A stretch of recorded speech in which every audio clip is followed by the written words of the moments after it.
Chapter 2. Arrival in Amand. Rio, Liselot's party, and the others arrived in Amand.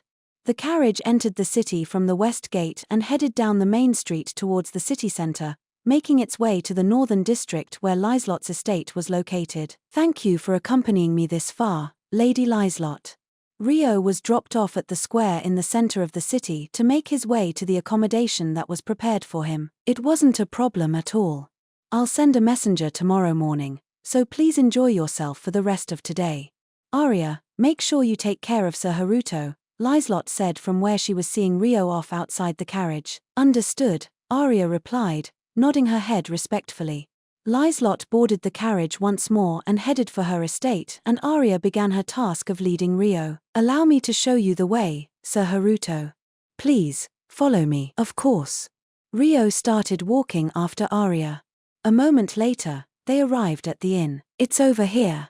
The inn was located right in the square where the carriage had dropped them off. Being in the square at the center of the city, it was relatively close to Liselot's estate and was a highly desirable location. Why, this is a most spectacular inn. Rio looked up at the inn he was led to with wide eyes. The three-story building was made of elegant stone and seemed to be newly constructed, as it still appeared as such. There was no mistaking that it was of a higher class compared to the other luxury inns in the area. Thank you for the compliment. Please, come inside. Arya bowed her head respectfully and approached the entrance of the building. Several employees were waiting on standby before the inn. They seemed to recognize Arya's face, as they welcomed the two of them in without interruption. Please have a seat over here and wait a moment, Sir Haruto.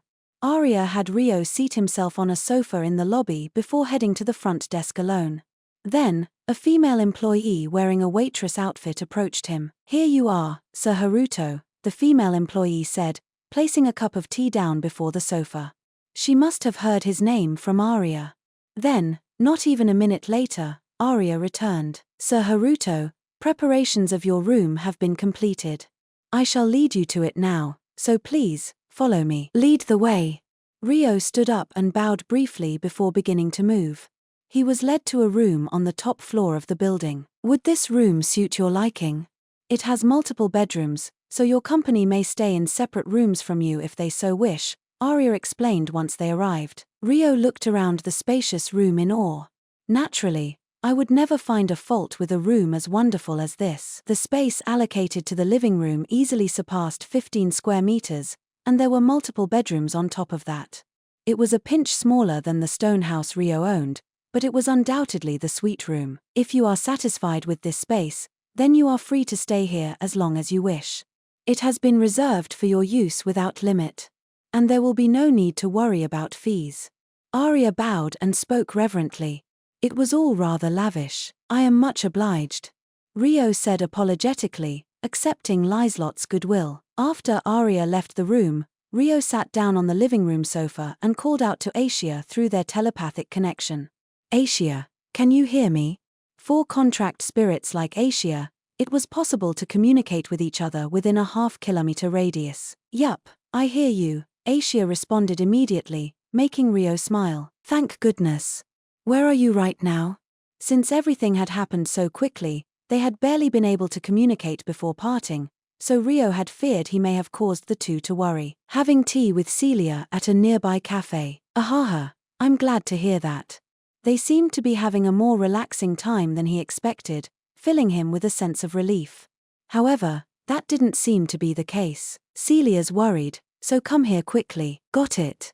There are things I want to tell you too, so I'll be right there.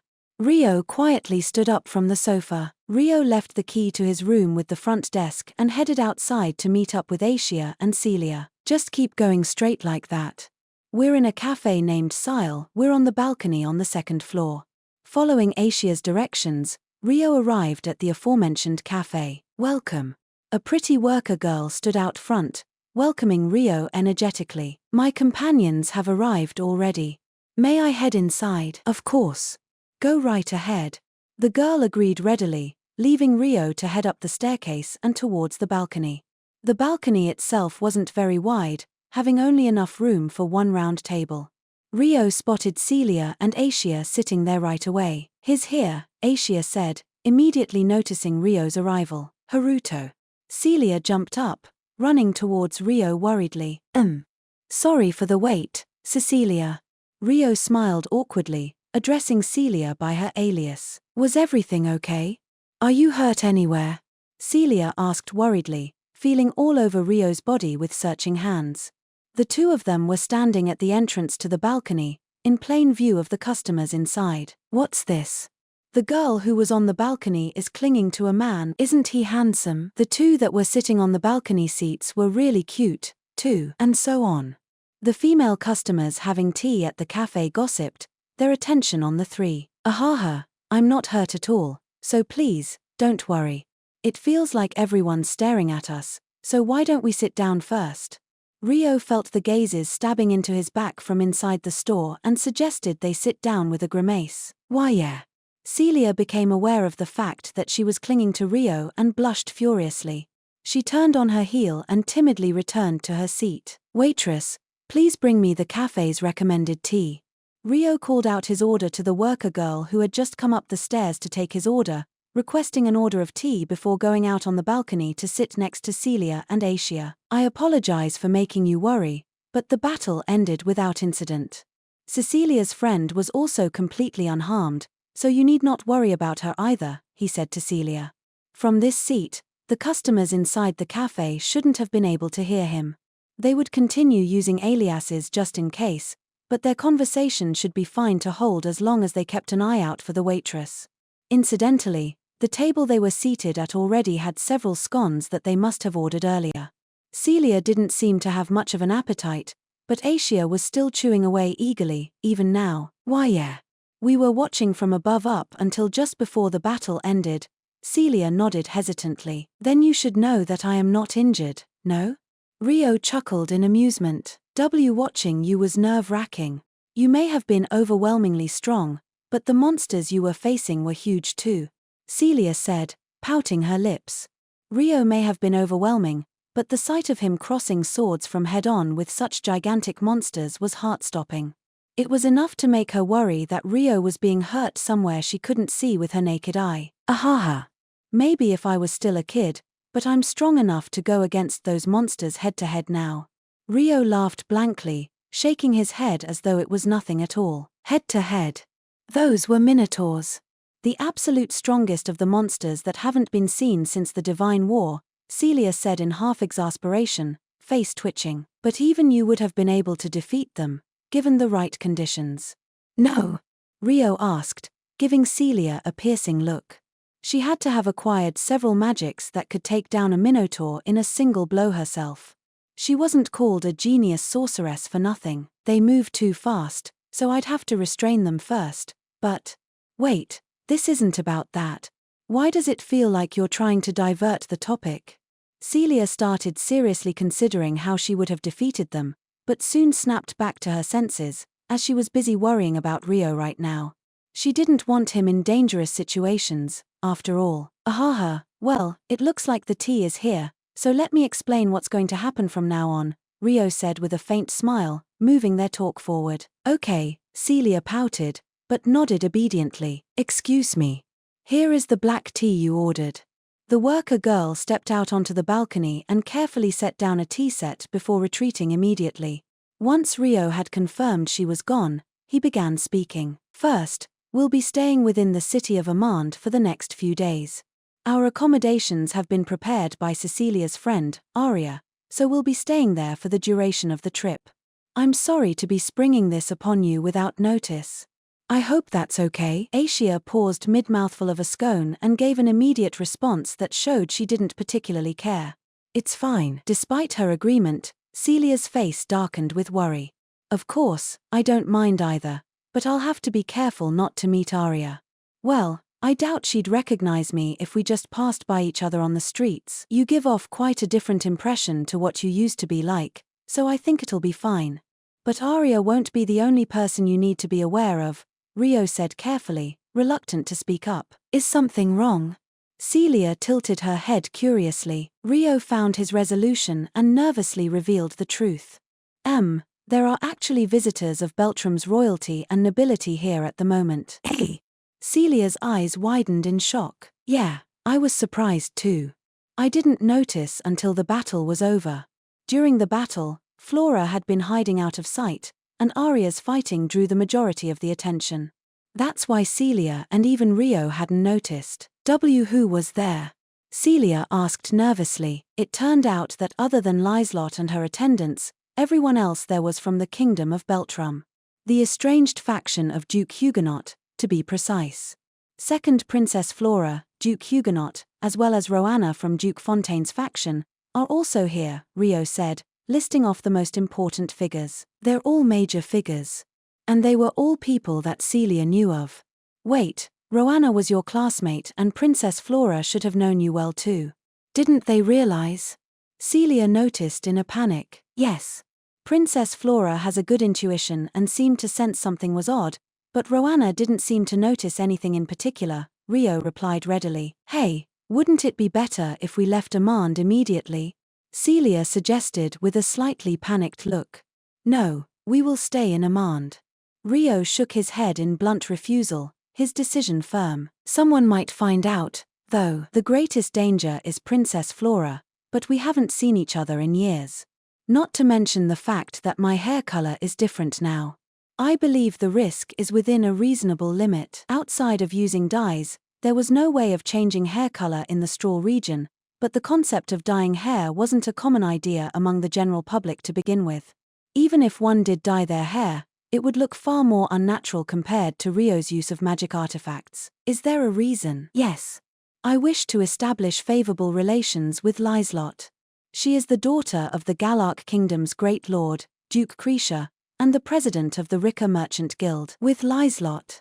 Celia's eyes widened at the unexpected response. Yes.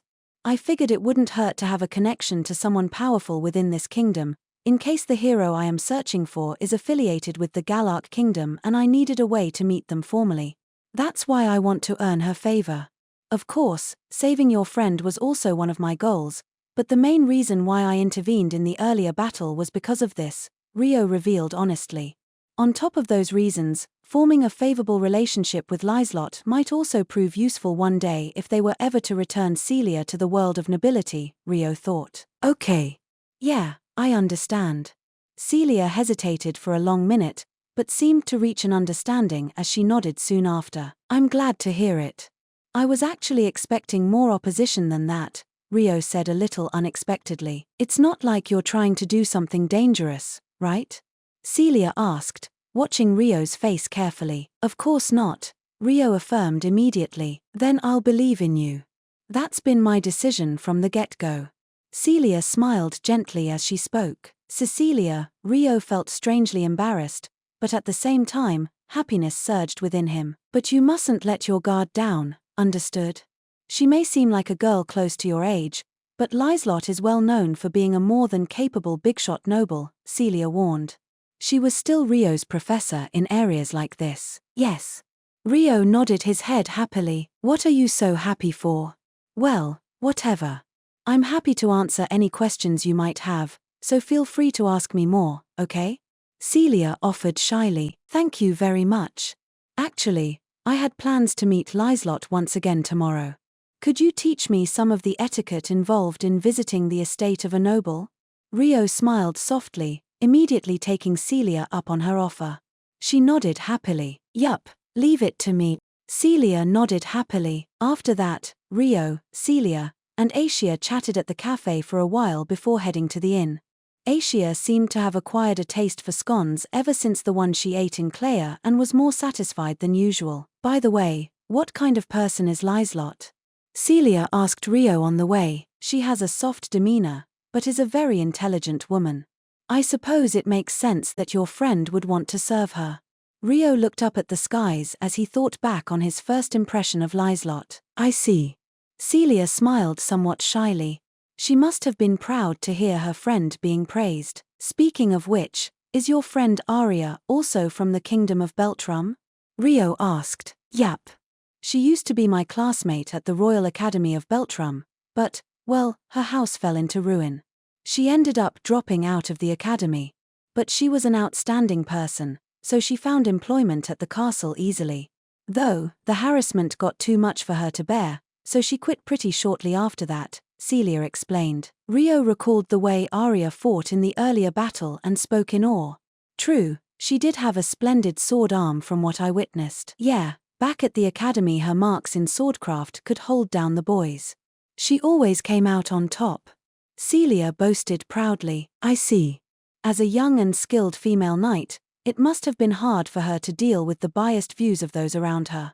Rio imagined the circumstances of Arya at the time with a bitter smile. The harassment was strong against Rio, who was an orphan on the streets, so it must have been tough on a fallen noble. Hey! Celia made a confused face. Did I say something strange? She was a knight, wasn't she? Rio also cocked his head curiously. Oh, no, that wasn't it. Ah, I see, it would have been more natural for her to have been a knight, huh? Anyway, she was actually working as the head servant of the castle. Celia giggled as she corrected Rio's misunderstanding. The head servant was in charge of welcoming guests and ensuring they were comfortable. One had to be of the proper origins in order to do so. I see. I jumped to conclusions. Forgive me, Rio apologized with a faint smile. Wait, Come to think of it, you should have met Arya once before too, Celia suddenly said. Oh really? Rio was taken aback, questions on his tongue. Yap. When you were 7 years old and had been first summoned to the royal castle. Do you remember the girl who was in charge of looking after you, just before your audience with His Majesty? Rio finally remembered. Ah, the girl from back then. I had no idea at all. His eyes widened to round circles as he recalled the fateful encounter. Fufu, I don't blame you for forgetting. It's been 9 years, after all. Celia smiled in amusement. Right, Rio agreed with a huff. She actually quit her castle duties shortly after that. Then, she picked up the sword and became an adventurer, which is where Liselot scouted her. I've met her several times since then, but it seems like she's having the time of her life now. Celia said, looking into the distance with a smile. At the Amand governor's estate, Liselot was seeing to a one-on-one meeting with Duke Huguenot after allocating a guest room for Hiroaki, Flora, and Roanna. My goodness, have things taken a turn for the terrible ever since that dragon-like creature appeared? Duke Huguenot lowered himself onto the sofa and began to speak with tired finality. My apologies. I have caused you a fair amount of trouble. There were even people from your side who were injured. Liselot frowned apologetically. No, we were the ones who insisted on accompanying you. Just because we were met with an unexpected enemy attack does not mean you bear the responsibility. There were serious injuries, but at least no one was killed. As long as we fulfilled our role as guards, then all is well. Duke Huguenot shook his head warmly. I am most grateful for that. It was most fortunate that the knights had a very sturdy defense. If I were traveling alone with only my followers, I do not believe we would have made it out without any deaths, Liselot replied respectfully. No, I heard your attendant ladies played quite an impressive part of the battle, too. Especially Arya. Raymond, the leader of the elite guards, was insisting that her strength could even reach that of the king's sword. Why, did he really? I'll be sure to pass that on to her later, then. Liselot smiled happily. It appears our kingdom really did release a wonderful talent, regretful as it may be.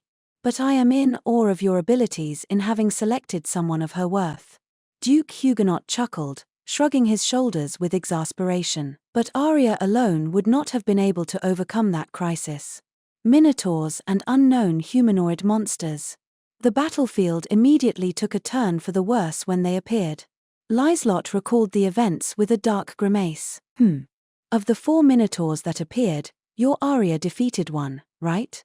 I heard the humanoid monsters that spawned at the same time were fairly powerful opponents too.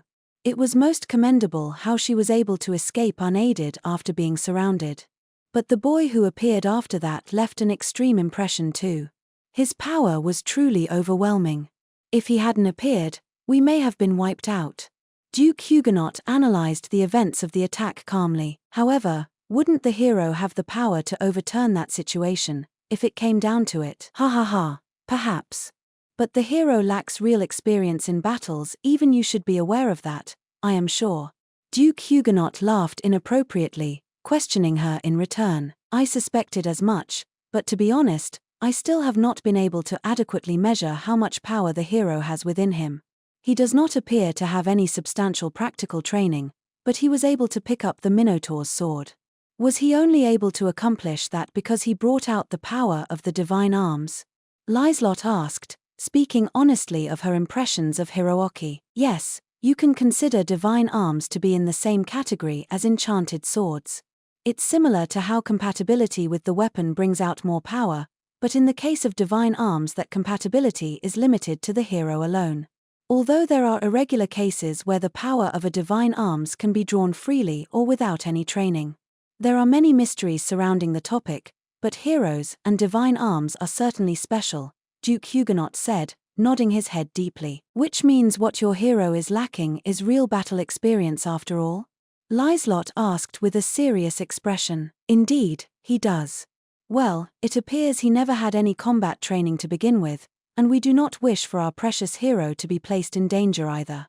Thinking it premature for him to experience real battle, we had limited his training to casual mock battles with the knights. Recently, he's building his confidence through consecutive wins, so we were considering moving him onto low-level monsters and experience the air of a real battle, but it appeared as though the air of a real battle was different. Regardless of the fact Hiroaki held such a mighty power as a hero, when he felt his life was in danger, he became nervous and useless. His first battle turned out to be a rather heavy experience. Liselot let a bitter smile show. That it did. But real battles never go according to plan anyway. At least it became a valuable experience, if we were to think of it optimistically, Duke Huguenot said with a hint of a bitter smile. Based on their conversation until now, Liselot formed her guess of Duke Huguenot's thoughts. So it seems that Duke Huguenot really isn't using him for anything other than a symbol of divine will, for now. His use in battle comes secondary, which is exactly what I expected. Similarly, Liselot agreed with Duke Huguenot's perception of political balance. It would be a different case if a large-scale war was on the horizon, but at present there was no need for the hero to flaunt his power and leave a legend. At worst, it could be perceived as a threat to the neighboring kingdoms, after all. And, unlikely as it may be, if the hero became so absorbed with his own power he separated from the kingdom, that power would be pointed towards them instead. Because of that, this was the time to be ascertaining the hero's personality and building trust in their relationship. By the way, on a slightly different note, could we discuss the boy a little? Duke Huguenot's tone changed as he spoke solemnly. You mean Sir Haruto, yes? He defeated 3 of the 4 minotaurs that appeared. He also eliminated several of the mysterious but powerful humanoid monsters. An impossible feat had he not had full control over his enchanted sword. Honestly speaking, what do you think of that extremely powerful enchanted swordsman, Liselot? Based on his speech and conduct and, of course, his sword mastery, I felt a sense of elegance and refinement. While I can understand why someone of nomad origins would need such behavior, there are still many unexplained points there. Although, the possibility of him being a secret agent shouldn't be dismissed either, I find it more likely that he is a noble in hiding due to some circumstance or another, or perhaps someone from a fallen noble family. Yes, there are cases like Arya's, too. If he was from a fallen noble family, I can understand why he wouldn't want to speak of his own background. As for the other possibility, I have nothing to offer there, Liselot agreed, speaking eloquently. I figured. As we continue building our relationship with him, I would like to learn more about his background. However, it would be a bad move to show any signs of our suspicions. It would be most improper to be discourteous to the one who saved us, and for someone of his skill, I wish to treat him carefully and build a relationship of trust. If they interacted while using a heavy-handed approach, it could result in antagonizing themselves foolishly. I feel the same. It seems we really are on the same page, Duke Huguenot said with a chuckle. What do you mean? The normally sharp Liselot seemed to feign ignorance. Ha ha ha, how harsh of you. I mean in our desire to build trust with him. With our eyes set on the same person, it would be best to have our first step planned in advance. Wouldn't you agree? Duke Huguenot laughed heartily, coaxing Liselot to respond. Do you wish to sit in on our meeting tomorrow? Liselot asked with a small sigh. I'm glad you're quick on the uptake. I wish to meet him more for the sake of the future, too. Duke Huguenot nodded firmly. I understand. Then I shall set up such a meeting for you, Liselot agreed easily. At any rate, the hero will probably demand to sit in as well. If I have to do this either way, at least giving permission beforehand counts as doing a small favor, she thought. As a token of my gratitude, feel free to use my knights as you wish. Naturally, you will be conducting investigations into the mass spawning of monsters, no? If you are to search the forests, the more hands on deck, the better, Duke Huguenot suggested as compensation. Liselot gave a radiant smile. Why, that would be a great help. I was thinking of sending only the best people. Abnormal situations have been occurring continuously, including the appearance of that dragon-like creature. I'm sure it has been a source of many headaches, what with all the incidents being caused by matters not of mankind. Yes. Actually, there were reports of adventurers going missing some time ago, which could possibly be related to the mass spawns of monsters. Liselot frowned bitterly. I understand how you must feel, Duke Huguenot murmured, sighing quietly. I have no words for all the trouble we must have caused you, having you come here at such troubling times. Ha ha ha. No, we were the ones who chose to visit you unannounced. I should be the one apologizing for visiting uninvited at such a busy time. That is no trouble at all, but... Did you come here with some business in mind, Duke Huguenot? Oh yes, now that you mention it, all the events up until now have completely distracted me from our original goal. Duke Huguenot shrugged with a faint smile. Which is? Liselot cocked her head, inquiring after his intentions. It's about Charles Arber's wedding ceremony. We received information that due to certain circumstances, the bride Celia was abducted. I wanted to hear your story, as someone who was present. Is that so? Information travels fast. Liselot said, impressed. I had assumed the mastermind behind the incident was Duke Huguenot, but could I be wrong? Contrary to her outward attitude, she analyzed his words calmly. I would like you to tell me more about it. To be honest, I am not sure which force would be behind it. I'd be happy to. Thus, the two began their discussion about Celia's abduction.